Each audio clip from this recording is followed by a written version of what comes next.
నేను ఏమీ చేయలేదు కదా, మరి ఎందుకు ఇందులో పడిపోయావు అంటే నువ్వు కామ్గా ఉన్నావు.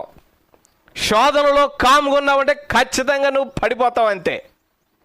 నువ్వు శోధనలో కామ్గా ఉండకూడదు. ఎందుకు? నీ లోపల ఆల్రెడీ ఇటువైపు సాతాను వైపు, పాపము వైపు ఇన్క్లినేషన్ ఉన్న స్వభావము ఈ శరీరంలో జీవించుచుండగా మనకు ఉన్నది. మనము శరీరులము, మనము మంటివారము, మనము బలహీనులము. ఆయనకు ముందుగానే తెలియను. తెలియదా?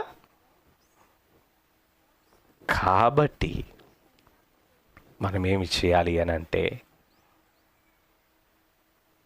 ఆత్మచేత శరీర క్రియలను చంపుడి. ఆత్మచేత శరీర క్రియలను చంపుడి. ఈ ఆత్మ ఇక్కడ ముందుకు రావాలి.